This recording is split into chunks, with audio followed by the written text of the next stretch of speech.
গরুর পায়া, নেহারি বা নল্লি যেটাই বলি সেটা আমাদের খুবই প্রিয় একটি খাবার। এর ভিতরে যে নরম অংশটি আমরা খেয়ে থাকি সেটা সাধারণত ক্যালসিয়াম বলে খেয়ে থাকলেও সেটা কি আসলেই ক্যালসিয়াম নাকি সেটা চর্বি? তো আমরা আজকে এই ভিডিওতে সেটাই জানার চেষ্টা করব। আর আমি Ismam Shakil Bhuiyan, MBBS 4th year from IMSC medical college.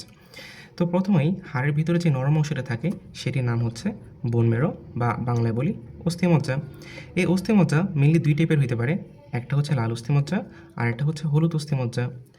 এখন এটা আমাদের দেহের একটি হাড়। এর মধ্যে যে লাল অস্থিমজ্জাটি রয়েছে সেখান থেকে বিভিন্ন রকমের রক্তকণিকা তৈরি হয় যেগুলো আমাদের রক্তের মধ্যে ভেসে বেড়ায়।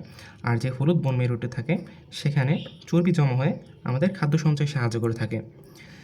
আর আমরা যখন শিশু অবস্থায় থাকি তখন আমাদের দেহে প্রায় সবটুকুতেই, অর্থাৎ যে সকল লম্বা হাড় রয়েছে তার মধ্যে প্রায় সবটুকুই রেড বোন মেরো থাকে বা লাল অস্থিমজ্জা থাকে।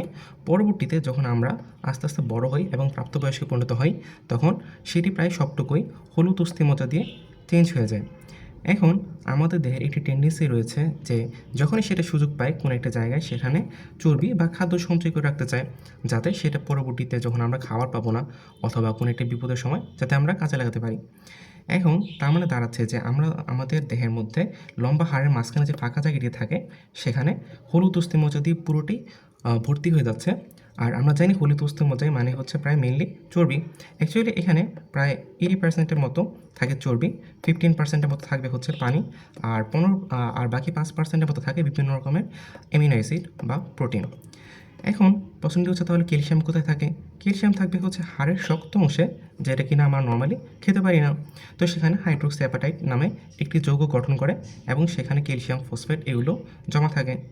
তার মানে সহজ কথায় দাঁড়াচ্ছে আমরা বোন মেরু বলতে যে অংশটা খাই তো সেটা হচ্ছে মেনলি প্রায় পুরোটাই চর্বি। আর হাড়ের যে শক্ত অংশটা রয়েছে সেখানে বিভিন্ন রকমের মিনারেলস যেমন হচ্ছে ক্যালসিয়াম অথবা ফসফেট এগুলো সেখানে সঞ্চিত থাকে। তাহলে এখন প্রশ্নটি হচ্ছে যে তাহলে কি বোন মেরু খারাপ বা আমরা কি সেটা খাবো না? অবশ্যই এখানে কিছু ভালো দিকও রয়েছে, কিছু খারাপ দিকও রয়েছে। যেমন এই বোন মেরুর মধ্যে থাকে প্রচুর পরিমাণে কোলাজেন ফাইবার। এই কোলাজেন হচ্ছে আমাদের দেহের বিভিন্ন ধরনের ক্ষত হলে বা আলসার হলে সেই ক্ষত সারাতে সাহায্য করে। এছাড়া এটি আমাদের হাড় তৈরিতেও সাহায্য করে। এছাড়া এতে বিভিন্ন রকমের অ্যান্টি ইনফ্লেমেটরি বৈশিষ্ট্য থাকে যেগুলো আমাদের বিভিন্ন কোনো ধরনের প্রদাহ হলে সেটাকে মিনিমাইজ করতে সাহায্য করে।